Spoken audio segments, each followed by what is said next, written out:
तुम लोग जहां तक बताया वहां तक नहीं पढ़े थे, उससे थोड़ा सा आगे भी पढ़ लिए थे। हम लोग ये भी थ्योरेटिकली देख चुके थे कि टेम्परेचर के कारण रेजिस्टेंस पे क्या इफेक्ट पड़ेगा और रेजिस्टिविटी पे क्या इफेक्ट पड़ेगा। सही है।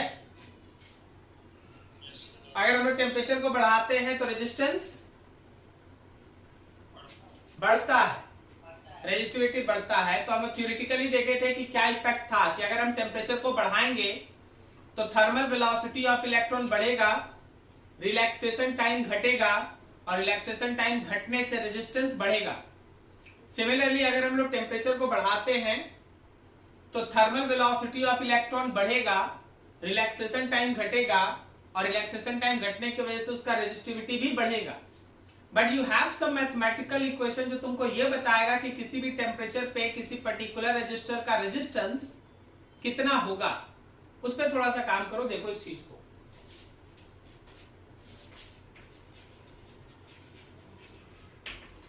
Calculation of resistance of any resistor at any temperature, resistance of any temperature at any resistance at any temperature। याद रखना रेजिस्टेंस जब भी आप किसी भी टेम्परेचर पे निकालेंगे वो हमेशा होता है R0 1 plus alpha into T, R0 1 plus alpha T. इसमें जो आपको R0 दिखाई दे रहा है ये है रेजिस्टेंस एट 0 डिग्री सेंटीग्रेड, जो आपको RT दिखाई दे रहा है वो है resistance at T degree centigrade. Alpha is coefficient of resistance. अच्छा, कोफिशिएंट बोलने से सही है, इसका पूरा नाम लिख low temperature coefficient, temperature coefficient of resistance. और जो आपको स्मॉल टी दिखाई दे रहा है ना वो है temperature in degree centigrade. Degree centigrade में टेम्परेचर है। अगर किसी पर्टिकुलर रेजिस्टर का 0 डिग्री सेंटीग्रेड पे एक रेजिस्टेंस है, कुछ भी मान लो 10 ओम, तो अगले 20 डिग्री सेंटीग्रेड पे 100 डिग्री सेंटीग्रेड पे उसका रेजिस्टेंस कितना होगा, you can find from this equation. ठीक है, हमेशा इस इक्वेशन को यूज करो। इसमें जो अल्फा है वो हमेशा मटेरियल का प्रॉपर्टी होता है, तो तुमको क्वेश्चन में प्रोवाइडेड होता है, that is called temperature coefficient of resistance. थोड़ा टेम्परेचर कोफिशिएंट पे थोड़ा गौर कर लेना, उस अल्फा को देख लेना।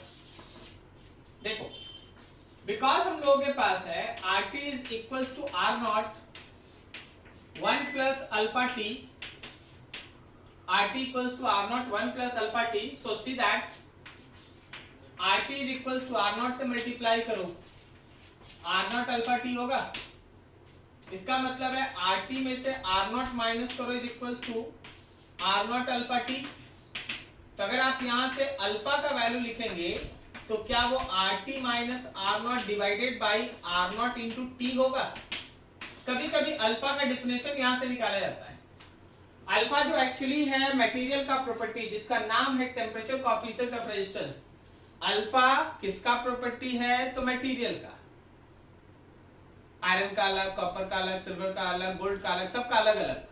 ठीक है, और अगर उसको हमको डिफाइन करना पड़ा तो वो फिर क्या है, देखना ध्यान से। So alpha is nothing else but simply change in resistance per unit initial resistance per unit change in temperature. Change in resistance by initial resistance और T minus zero, T minus zero, T minus zero change in temperature, change in temperature. This is called temperature coefficient of resistance and see its unit। इसका unit देखो भाई, ओम और ओम cut गया, नीचे में या तो लिखो पर डिग्री इनवर्स या फिर लिखो केल्विन इनवर्स, दोनों एक ही है। This is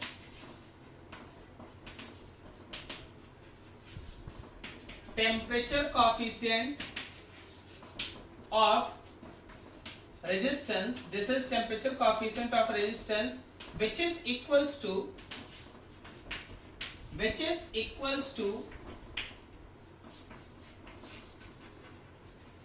change in resistance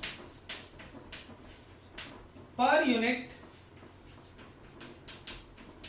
initial resistance per unit change in temperature। Alpha का पूरा डेफिनेशन कभी कभी आ जाता है, सो यूज दैट। अब यहां पे ऐसे समझिएगा, मान लीजिए हम तुम्हारे सामने एक छोटा सा इक्वेशन लिखते हैं ऐसे कि मान लो एट टेम्परेचर T1 रेजिस्टेंस है R1 और एट टेम्परेचर T2 रेजिस्टेंस है R2। तो जरा गौर करना कि हम लोग दो इक्वेशन ऐसे बना सकते हैं, R1 is equals to R0 1 plus alpha T1, R1 is equals to R0 1 plus alpha T1, और क्या हम लोग दूसरा ऐसे लिख सकते हैं R2 is equals to R0 1 plus alpha T2। समझ में आ रहा है क्या? बहुत सारा क्वेश्चन इस फॉर्मेट में चलता है कि मान लो जैसे 10 डिग्री सेंटीग्रेड पे रेजिस्टेंस है 12 ओम, तो 25 डिग्री सेंटीग्रेड पे नया रेजिस्टेंस निकालो। मतलब वो तुमको R0 नहीं देगा, वो तुमको R0 नहीं देगा। 10 डिग्री पे एक R1 दे दिया, फिर 25 डिग्री पे एक R2 पूछा। ऐसे क्वेश्चंस के लिए आप इन दो इक्वेशंस को बनाइए और दोनों को डिवाइड कीजिए, डिवाइडिंग बोथ। जैसे ही डिवाइड कीजिएगा R0 कट जाएगा, आपको मिलेगा R1 by R2 is equal to 1 plus alpha T1 and 1 plus alpha T2। यहां से जो निकालना होगा निकाल लेना।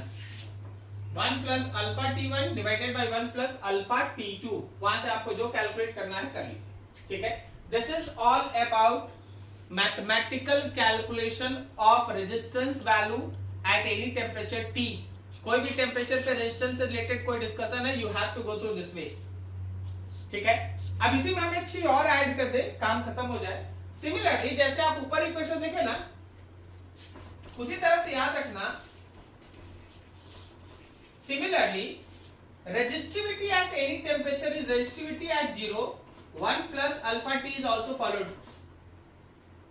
अगर आपको रेजिस्टिविटी का कोई क्वेश्चन पूछ दे तो बिल्कुल वैसे ही चलता है जैसा कि आप रेजिस्टेंस में अभी तुरंत डिस्कस किए हैं। This is the way. Note किया जाए यहां तक? कहीं डाउट पूछ लो।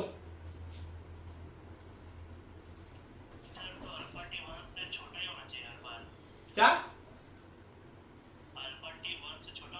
हमेशा वो होगा ही छोटा, ठीक है ना, वो आप चिंता नहीं करें। अल्फा का वैल्यू है 10 टू द पावर -3 -4 -5 के ऑर्डर में होता है।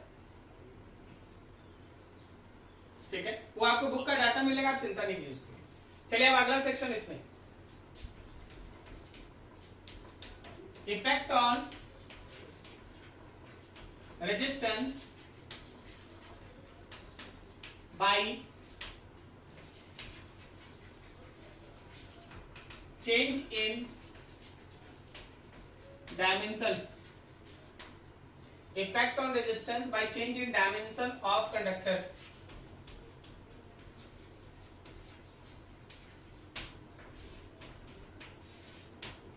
Effect of resistance by change in dimension of conductor. Dimension में चेंज की वजह से जो हमारे रेजिस्टेंस पे इफेक्ट पड़ता है, थोड़ा इसका एनालिसिस कर लेते हैं। देखो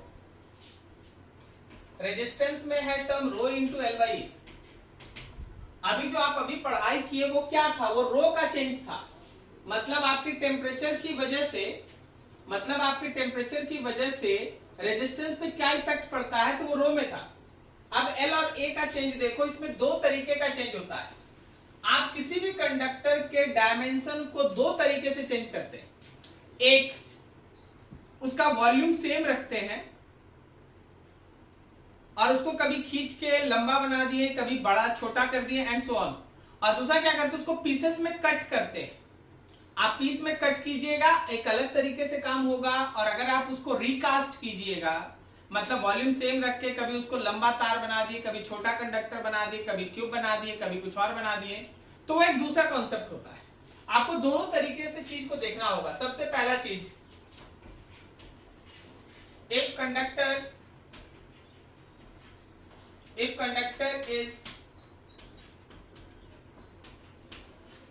divided into small pieces, if conductor is divided into small pieces, अगर कंडक्टर को हम लोग स्मॉल पीस में डिवाइड करें तो याद रखना रेजिस्टेंस प्रोपोर्शनल लेंथ और रेजिस्टेंस प्रोपोर्शनल 1 बाई एरिया। मतलब ये है कि अगर, मतलब क्या है वो देखो कि मान लो हम लोगों के पास ये एक कंडक्टर है, ये एक कंडक्टर है, इसका लेंथ L है, इसका रेजिस्टेंस R है। तो अगर हम इस कंडक्टर को दो इक्वल पीस में डिवाइड कर दें, अगर हम इस कंडक्टर को दो इक्वल पीस में डिवाइड कर दें तो लेंथ अगर L/2 हुआ तो याद रखना रेजिस्टेंस भी R/2 हुआ।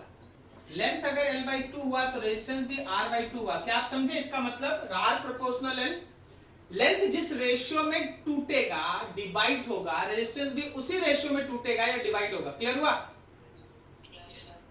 सिमिलरली अगर आप इसके एरिया को जिस प्रोपोर्शन में तोड़िएगा या डिवाइड कीजिएगा, रेजिस्टेंस उसका उल्टा होगा। अगर area of cross section half हो जाए, अगर area of cross section half हो जाए तो रेजिस्टेंस डबल हो जाए, 2 टाइम्स। क्लियर है? तो ये उस समय जब आप उसको पीसेस में कट कीजिएगा। लेकिन दूसरा वाला,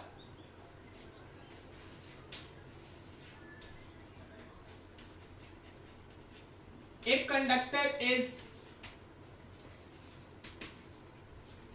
stressed, recast, अगर आप कंडक्टर को खींचते हैं, रिकास्ट करते हैं या कंप्रेस करते हैं या फिर कंप्रेस करते हैं, इन तीनों केस में एक लाइन याद रखना कि वॉल्यूम होगा कांस्टेंट। वॉल्यूम कैसा होगा भाई? कांस्टेंट। वॉल्यूम कैसा होगा? कांस्टेंट। वॉल्यूम होगा कांस्टेंट।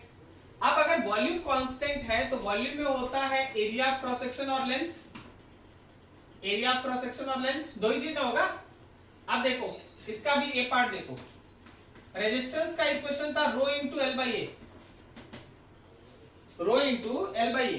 तुम क्या करो, क्या हम इसको लिख सकते हैं रो इंटू एल और ए के जगह पे वी बाई एल, तो रेजिस्टेंस हो गया rho into L square by V. अगर वॉल्यूम कांस्टेंट है, रो तो कांस्टेंट होगा ही, तो याद रखना आर प्रोपोर्शनल एल स्क्वायर होगा।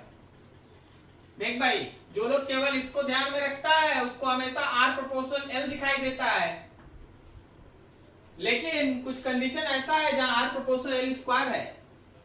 ठीक है, दूसरा देख किसी का दूसरा कॉन्सेप्ट, अगर हम लोग R is equal to rho into L by A लिखे हैं, इसको रो एल के जगह पे लिख सकते हैं वी बाई ए और नीचे पहले से, so R is equal to rho into V by A square,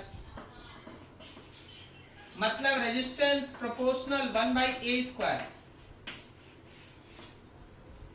कोई एक पर्टिकुलर, सुनना ध्यान से, कोई एक पर्टिकुलर कंडक्टर है और वो बीच से काट दिया गया, लेंथ हो गया हाफ, तो रेजिस्टेंस भी हो गया हाफ। करेक्ट?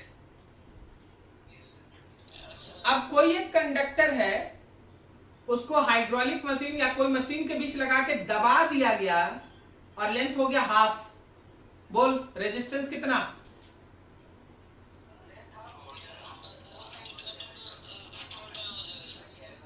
फोर टाइम्स कम।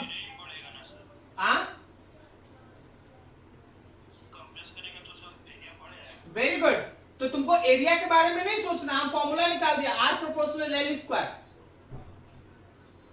ठीक है, तो आप एल को हाफ कीजिएगा, रेजिस्टेंस 4 गुना घट जाएगा। ठीक है, तो कोई भी ऐसा सिचुएशन जहां तुमको लगे कि वॉल्यूम कांस्टेंट है ना, you have to proceed in this way. और अगर लगता है कि नहीं वॉल्यूम कांस्टेंट नहीं, ये कट किया जा रहा, पीसेस में तोड़ा जा रहा, तो you have to proceed in this way. चलो एक क्वेश्चन देखो, सर, तो अगर कंप्रेस करके हाफ लेंथ करेंगे तो रेजिस्टेंस तो हाँ तो कम तो हो रहा है, लेंथ हाफ किया तो 4 गुना कम ही ना हुआ।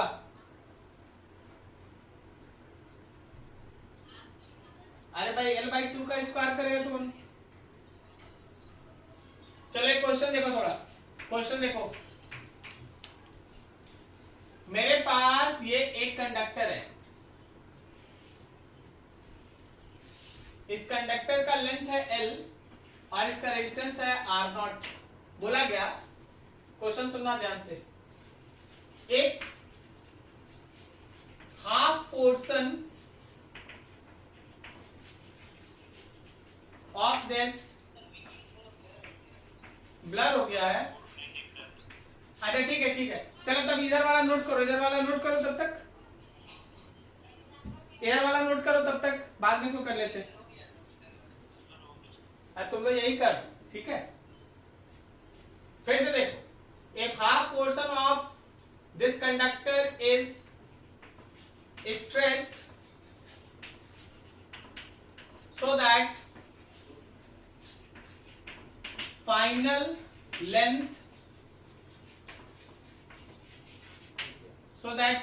length of conductor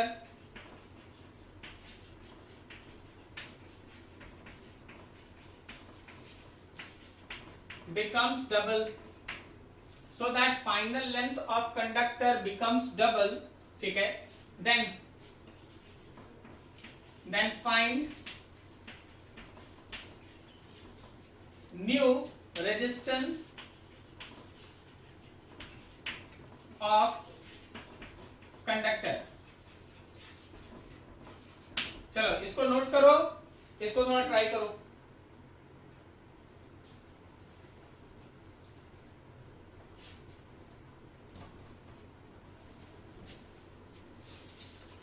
देखो जी ध्यान से समझो,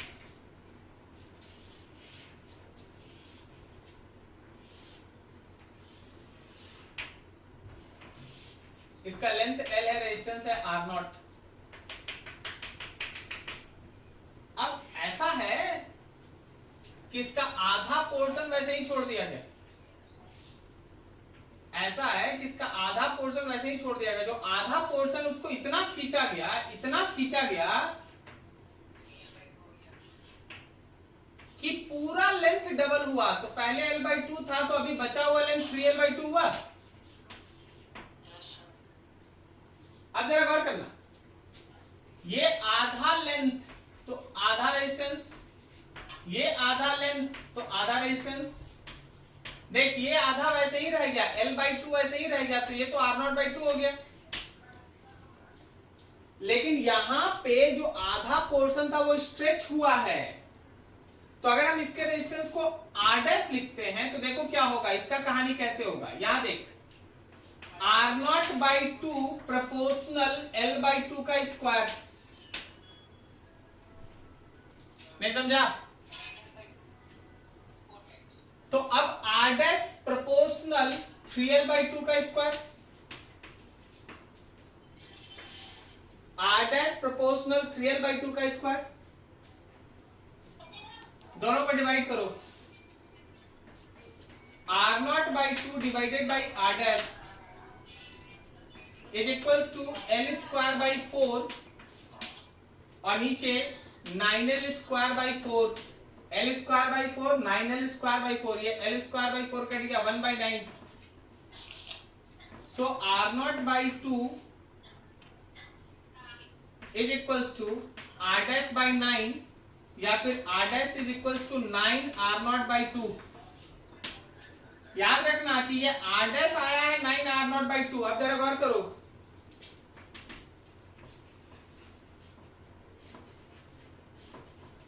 ये है भाई R0/2 और ये तुम्हारा आ गया है 9R0/2, 9R0/2। तो क्या हम लोग इसका R इक्विवेलेंट में, ये दोनों सीरीज में है ना, R0/2 plus 9R0/2, so it is overall 5R0। R0/2 plus 9R0/2 is equals to 5R0। Clear है? किसका सही था? 5R0।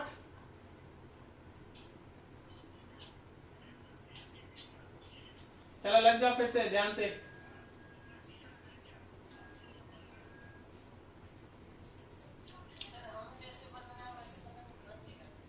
तुम कैसे बनाया है, हम कैसे देखेंगे बोलो।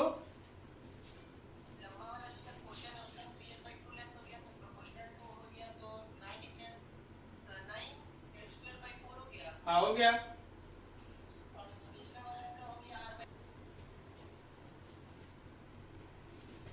क्या आया?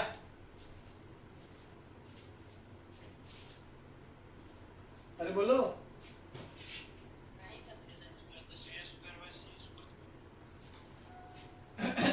गौर से देखना, रेजिस्टेंस होता है रो इंटू एल बाई ए।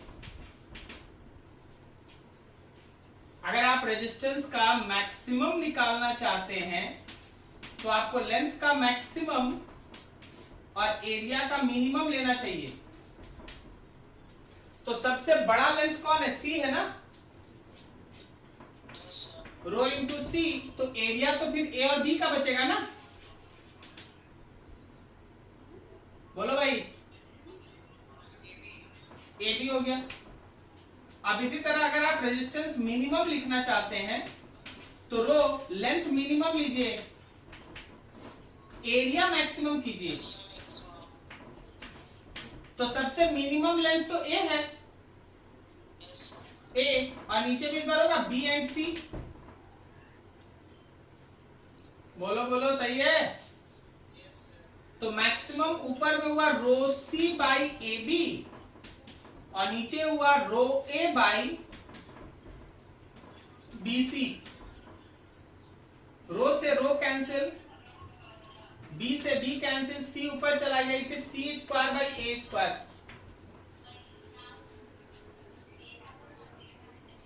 क्या समझ में आया? C square by A square. तो यही है भाई, ऐसा ऐसा ऑब्जेक्टिव्स बहुत रहता है, ध्यान रखना है, ठीक है।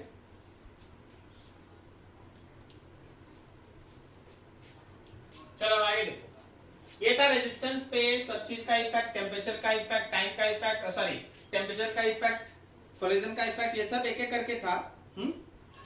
अब है ना थोड़ा सा ध्यान लगाइए, अब हम लोग है ना थोड़ा पावर के बारे में पढ़ रहे हैं कि अगर किसी रेजिस्टर से आप आई करंट को सेंड करते हैं, अगर किसी रेजिस्टर से आप आई करंट को सेंड करते हैं तो क्या उसमें हीट डेवलप होता है? जानते हो आप लोग इक्वेशन पावर का? हीट होता है I square R T, very good. Power होता है आई स्क्वायर आर ना, ठीक है। चलो थोड़ा उसके बारे में सीखते हैं कॉन्सेप्ट।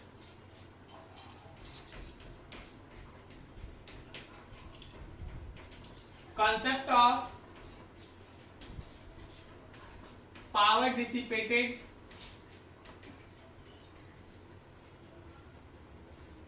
through resistor।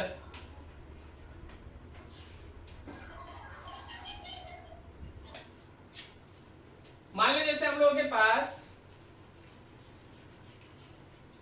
ये एक रेजिस्टर है, रेजिस्टेंस है R, this point is A and this point is B। इधर से इस डायरेक्शन में करंट जा रहा है I, इस डायरेक्शन में करंट जा रहा है I, ऐसा। तो अगर ये करंट लेफ्ट से राइट की तरफ जा रहा है तो जरा सोच के बताओ तो, due to direction of current, due to direction of current, सोच के बताइए ए और बी में किसका पोटेंशियल ज्यादा? ए का पोटेंशियल ज्यादा, बी का कम, ठीक है। अब इन टाइम टी जो चार्ज फ्लो करेगा, लिख सकते हैं करंट इनटू टाइम, ठीक है। अब आप दोनों तरफ Q से मल्टीप्लाई कर दीजिए, Q इंटू VA और Q इंटू VB। तो अगर VA बड़ा था VB से तो ये भी बड़ा होगा। अब सोचो कि जब चार्ज को आप पोटेंशियल से मल्टीप्लाई कर दिए, जब आप चार्ज को पोटेंशियल से मल्टीप्लाई कर दिए तो क्या वो पोटेंशियल एनर्जी हो गया?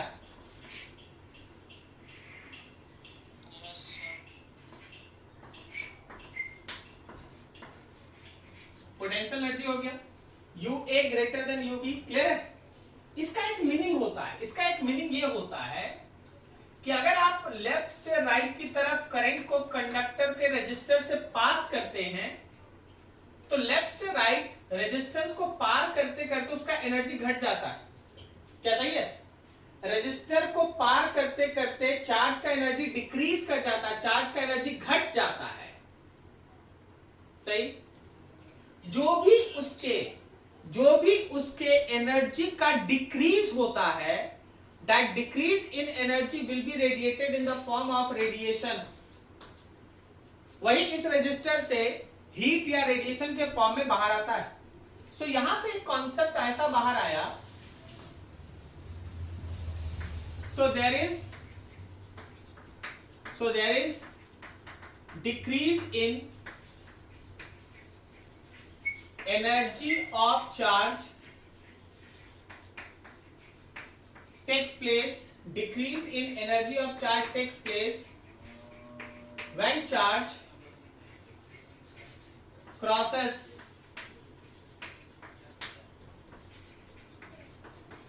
the resistor, when charge crosses the resistor, when charge crosses the resistor, ठीक है? This decrease in energy, this decrease in energy will be, this decrease in energy will be radiated in form of heat और radiation. वो heat या radiation के form में बाहर आता है। तो यही कॉन्सेप्ट है कि जब चार्ज है ना ए से बी तक जाता है तो उसका एनर्जी घटता है, और जितना एनर्जी उसका घटता है वो सब हीट और रेडिएशन के फॉर्म में बाहर आता है, वो सब हीट और रेडिएशन के फॉर्म में बाहर आता है। क्लियर है? नाउ सो हीट कितना, heat H will be equals to decrease in potential energy. Potential energy के डिक्रीज के बराबर हीट है। So H will be equals to potential energy of A minus potential energy of B. H will be equals to Q of VA minus Q of VB. आप इसमें से Q को बाहर रखिए, VA minus VB, ठीक है? H will be equals to Q, और VA minus VB का मतलब क्या है? VA minus VB का मतलब क्या है? यहाँ का पोटेंशियल डिफरेंस भी। चल अब इसको छोटा छोटा करते चल वैल्यू बताते हैं। सो योर हीट और loss is will be equals to charge के जगह पे करंट इनटू टाइम, और यहाँ भी तो आप याद कीजिए एक फॉर्मूला आप पढ़े VIT, ये एक फॉर्मूला हो गया। अब इसी में V को लिख दो IR और IT, तो हीट का दूसरा फॉर्मूला हो गया I स्क्वायर RT। ठीक है? इसी में एक तीसरा इक्वेशन देखो, V I के जगह पे V बाई आर लिख दो, तो हीट का तीसरा फॉर्मूला हो गया V square by R into T, V square by R into T. तो हीट का ये तीन फॉर्मूला है, H is equals to VIT, H equals to I square RT और H equals to V square by R into T. अब heat आ गया, T time में कितना हीट प्रोड्यूस होगा ये आ गया, लेकिन अगर आपको पावर लिखना है, ठीक है, आप मान लीजिए आपको पावर लिखना है, तो अगर आप पावर लिखते हैं तो क्या आप पावर को ऐसे लिख सकते हैं? पावर को आप ऐसे लिख सकते हैं, heat radiated per unit time, ठीक है ना? सो पावर का फॉर्मूला सब में टी से डिवाइड कर, तो पहला हो गया VI, दूसरा हो गया I स्क्वायर आर, और तीसरा हो गया V स्क्वायर बाई आर। ये तुम्हारे पास P equals to VI is equals to I square R is equals to V square by R. ये तुम्हारे पावर का फॉर्मूला हो गया। कब किस इक्वेशन को यूज करेंगे वो सब डिपेंड करता है कंडीशन पे, आप थोड़ा नोट कर लीजिए यहाँ तक, फिर आगे बढ़ो।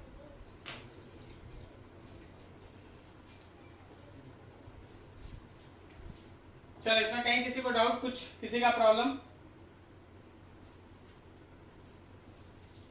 किसी को डाउट इसमें समझने में?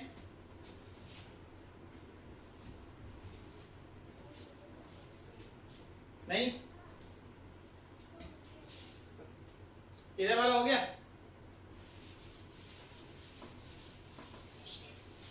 देखिए केवल हम उन इक्वेशंस को कैसे यूज करते हैं हम अभी बस वो बता दें, नेक्स्ट डे हम न्यूमेरिकल इसमें करा देंगे, थोड़ा इक्वेशंस को यूज कैसे करते हैं। देख बेसिकली हम लोगों के पास पावर का जो इक्वेशन है VI है, I स्क्वायर R है और V स्क्वायर बाई R है, ध्यान रखना।